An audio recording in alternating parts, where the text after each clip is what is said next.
Hello students, आज हम पढ़ेंगे कक्षा 6 का सामाजिक विज्ञान चैप्टर नंबर 7 गुप्त युग और अन्य शासक। आज हम इसमें किसके बारे में पढ़ेंगे? गुप्त युग और उसके शासक के बारे में पढ़ेंगे। ईसा की 3री शताब्दी में मगध में प्रभावशाली गुप्त वंश की स्थापना हुई थी। किसमें हुई थी गुप्त वंश की स्थापना? ईसा की 3री सदी, ईसा यानी कि ईस्वी सन, और उसकी 3री शताब्दी यानी कि 3री सदी में।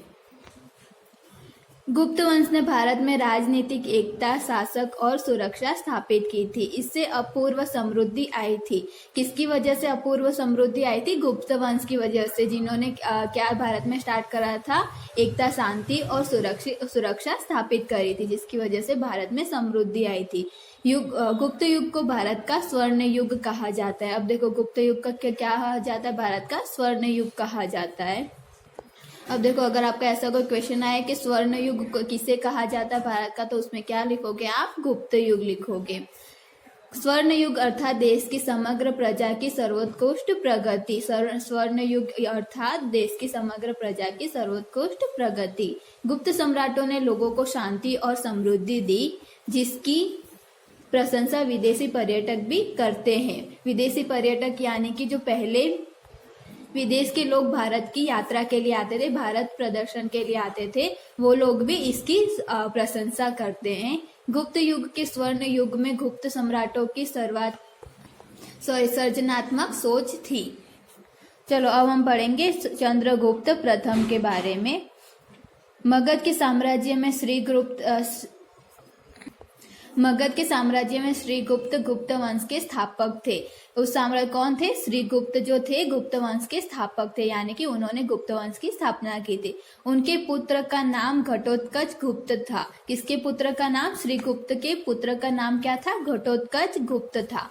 घटोत्कच गुप्त के अनुगामी राजा के रूप में चंद्रगुप्त प्रथम पाटलिपुत्र की गद्दी पर बैठे थे। और वो पाटलिपुत्र की गद्दी पर कब बैठे थे? ईस्वी सन 319 में बैठे थे, जो क्या थी? हमारी 3री शताब्दी। जैसे हमने यहाँ पे देखा ना 3री शताब्दी, तो उस टाइम पे चंद्रगुप्त प्रथम पाटलिपुत्र की गद्दी पर बैठे थे। उसने शक्तिशाली लिच्छवी जाति की कन्या कुमार देवी के साथ विवाह किया था। चंद्रगुप्त प्रथम ने किसके साथ विवाह किया था? लिच्छवी जाति की कन्या कुमार देवी के साथ विवाह किया था। लिच्छवी की सहायता से उसने मगध का विस्तार किया था, मतलब मगध राज्य को बढ़ाया था, उसका विस्तार किया था। किसकी मदद से? लिच्छवी की मदद से। उसने मगध के पास वाले क्षेत्र प्रयागराज, जो कहाँ है? इलाहाबाद में, साकेत जो अयोध्या, जीत कर मगध का विस्तार किया था। ये राज्य बताया आपको, क्षेत्र बताया, जिसका विस्तार उन्होंने जीतकर उसका विस्तार बढ़ाया था। किसका? मगध का विस्तार बढ़ाया था। उसने महाराज के बदले महाधिराज जैसे गौरवशाली पदवी धारण की थी, यानी कि उसको ये नाम विरुद्ध किया गया था। कौन सा? महाधिराज का विरुद्ध मिला था, इस नाम से वो जाना जाता था। उन्होंने अपनी सत्ता और प्रतिष्ठा को प्रतिष्ठित करने के लिए सोने के सिक्के बनवाए थे। उन्होंने क्या बनवाए थे? अपनी सत्ता और प्रतिष्ठा को प्रतिष्ठित यानी कि और भी प्रतिष्ठित करने के लिए उन्होंने सिक्के बनवाए थे सोने के। राज्याभिषेक के साथ ही उन्होंने गुप्त संवत प्रारंभ किया था। उनका राज्याभिषेक हुआ था, उसके साथ ही उन्होंने गुप्त संवत प्रारंभ किया था। सौराष्ट्र के वल्लभी राज्य के शासकों ने इस गुप्त संवत को स्वीकार किया था। मतलब जो सौराष्ट्र के वल्लभी राज्य के जो शासक थे, उन्होंने भी क्या किया था? गुप्त संवत को स्वीकार किया था, यानी कि गुप्त वंश को स्वीकार किया था। गुप्त संवत के प्रारंभ के कारण हिंद के इतिहास में कालगणना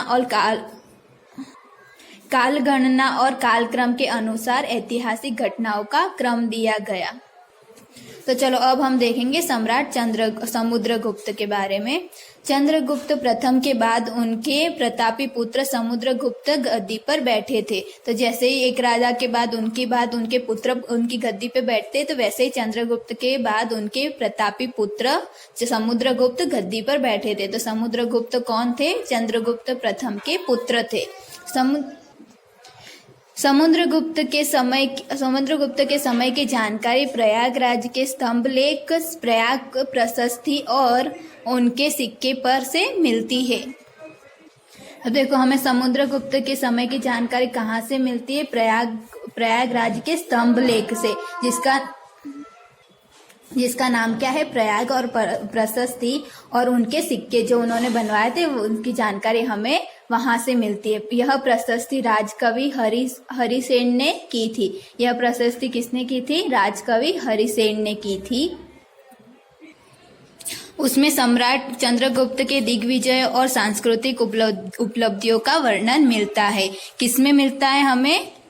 ये प्रशस्ति में, जो किसने की थी? राजकवि हरिसेन ने की थी, जिसमें हमें क्या मिलता है? सम्राट चंद्रगुप्त के दिग्विजय और सांस्कृतिक उपलब्धियों का वर्णन लिखा गया है। उन्होंने अति अल्प काल में उत्तर भारत के अधिकांश राज्यों से लेकर अफगानिस्तान के कुषाण शासन तक विजय प्राप्त की थी। मतलब बहुत ही कम समय में उन्होंने उत्तर भारत के अधिकांश राज्यों से लेकर अफगानिस्तान के कुषाण शासन तक क्या की थी? विजय प्राप्त की थी। मतलब वो राज्य उन्होंने जीत लिए थे। दक्षिण भारत में लगभग 12 जितने राज्यों को हराया था। उन्होंने कितने राज्यों को हराया था? 12 राज्यों को हराया था। कहाँ पे? दक्षिण भारत में। उन्होंने उन राज्यों को हराकर हड़पने की जगह अपने अंतर्गत पुनः स्थापित किए थे। तो उन्होंने क्या किया था? उन राज्यों को हराकर हड़पने की यानी कि उन्हें लूटने की जगह क्या किया था? उन्हें वापस पुनः स्थापित किए थे। राज्य का प्रशासन चलाने के लिए राज्यपालों और अधिकारियों की नियुक्ति की गई थी। उसका प्रशासन चलाने के लिए उन्होंने क्या किया था? राज्यपालों और अधिकारियों की नियुक्ति की थी। चंद्रगुप्त महान विजेता और संस्कारी राजा थे। उनकी साहित्यिक उपलब्धियां तथा चरित्र भी उल्लेखनीय था। उन्होंने अपने काव्यों की रचना की। उन्हें कविराज की उपाधि मिली थी। किसकी उपाधि मिली थी? उन्हें कविराज की उपाधि मिली थी। लेकिन दुर्भाग्यवश आज उनका एक भी काव्य नहीं मिलता। लेकिन अभी क्या है? दुर्भाग्यवश अभी हमें उनका एक भी काव्य सुनने को नहीं मिलता। एक सिक्के में समुद्रगुप्त को वीणा बजाते दिखाया गया है। एक सिक्के में उनको क्या गया? समुद्रगुप्त को वीणा बजाते हुए दिखाया गया, जिससे यह सिद्ध होता है कि वे संगीत प्रेमी थे। जिससे उस सिक्के से हमें क्या पता चलता है? क्योंकि उनके हाथ में वीणा थी, तो उससे हमें पता चलता है कि समुद्रगुप्त कौन थे? संगीत प्रेमी थे।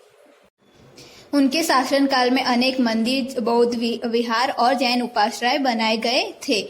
उन्होंने अश्वमेध यज्ञ किया था। कौन सा यज्ञ किया था? अश्वमेध यज्ञ किया था। उस संदर्भ में सिक्का भी बनवाया था। उन्होंने उसके लिए अश्वमेध का सिक्का भी बनवाया था। उन्होंने अपने दरबार में विद्वानों को एकत्र करके उच्च प्रकार के साहित्य का सर्जन करवाया था। ज्ञानी उनका तथा वे ज्ञानियों की संगति चाहते थे। मतलब ज्ञानियों को उनका और उनको ज्ञानियों की संगति ज्यादा पसंद थी। उन्होंने हिंदू धर्म को बढ़ाने का कार्य किया। कौन सा कार्य किया था? उन्होंने हिंदू धर्म को बढ़ाने का कार्य किया था। उन्होंने सामाजिक रीति रिवाजों को स्वीकार किया था। प्राचीन भारत के इतिहास में समुद्रगुप्त का स्थान विशिष्ट और उल्लेखनीय है। वे गुप्त साम्राज्य की महानता के सर्जक थे। कौन से? गुप्त काल के गुप्त साम्राज्य की महानता के सर्जक थे। अब देखो आप यहाँ पे आपको सिक्के भी दे रखे हैं। देखो दिख रहे हैं आपको? गुप्त शासनकाल के सिक्के हैं। सम्राट चंद्रगुप्त द्वितीय, जो कौन थे? विक्रमादित्य, जिनका नाम क्या था? विक्रमादित्य। समुद्रगुप्त की मृत्यु हुई थी। उनकी जगह पर चंद्रगुप्त द्वितीय गद्दी पर बैठे थे। समुद्रगुप्त की मृत्यु के बाद कौन बैठा था? चंद्रगुप्त द्वितीय गद्दी पर बैठे थे। अपने माता पिता द्वारा मिला विशाल साम्राज्य सफलतापूर्वक संचालित किया था। किन्होंने? सम्राट चंद्रगुप्त द्वितीय ने अपने माता पिता द्वारा जो उन्हें विशाल साम्राज्य मिला था उसे और भी सफलता दी थी। इतना ही नहीं, कई विजय करके साम्राज्य का विस्तार भी किया था। उन्होंने और भी कई सारी जगह पे विजय प्राप्त करके उसका साम्राज्य का विस्तार भी किया था। चंद्रगुप्त द्वितीय गुप्त वंश के सबसे प्रभावशाली शासक थे। कौन? चंद्रगुप्त द्वितीय जो थे वो गुप्त वंश के सबसे प्रभावशाली शासक थे। उनके साम्राज्य की सीमा शक राज्यों तक फैली थी। यहाँ तक फैली हुई थी? शक राज्यों तक फैली हुई थी साम्राज्य की सीमाएं। उन्होंने गुजरात के ऊपर आक्रमण करके शक क्षत्रप वंश का अंत किया था। कहाँ पे आक्रमण करके? गुजरात के ऊपर आक्रमण करके क्षत्रप वंश का अंत भी किया था। इस विजय की याद में सकारी उपाधि भी धारण किया। उन्हें विक्रमादित्य भी कहते हैं। उन्हें कौन सी उपाधि मिली थी? सकारी। क्यों मिली थी? क्योंकि उन्होंने क्षत्रप वंश का अंत किया था, इस वजह से उनकी विजय की याद में उन्हें सकारी नाम की उपाधि धारण की थी। और उन्हें हम क्या कहते हैं? राजा विक्रमादित्य भी कहते हैं। अब आप लोगों से ऐसा पूछा जाए कि कौन से राजा विक्रमादित्य के नाम से जाने जाते हैं, तो क्या आएगा आपका?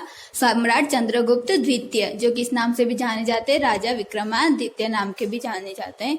उन्होंने 300 वर्षों से पैर जमाए क्षत्रपों को के हटाने के लिए शक्तिशाली राज्यों के साथ विवाह संबंध करके अपने सैन्य बल को बढ़ाया था।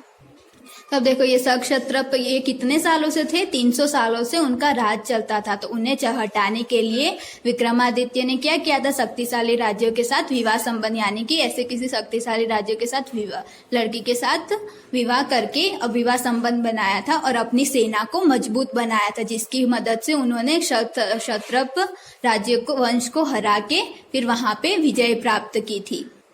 यह विवाह संबंध अपने साम्राज्य के विस्तार में और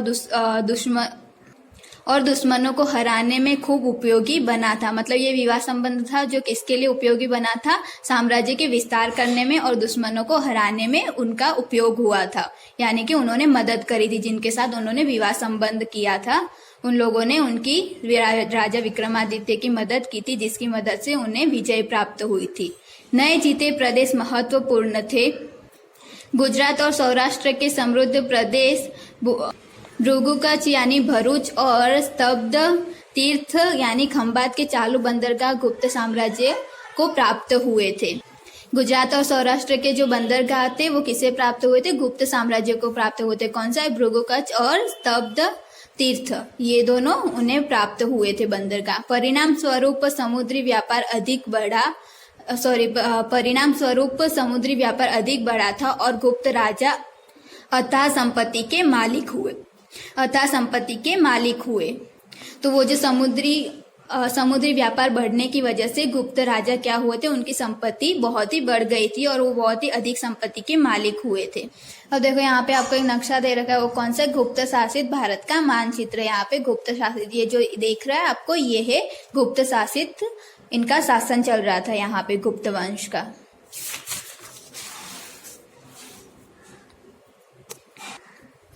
चंद्रगुप्त द्वितीय के समय में आए चीनी यात्री फाहियान ने गुप्त राज्य के प्रशासन और गुप्त साम्राज्य की समृद्धि की प्रशंसा की है।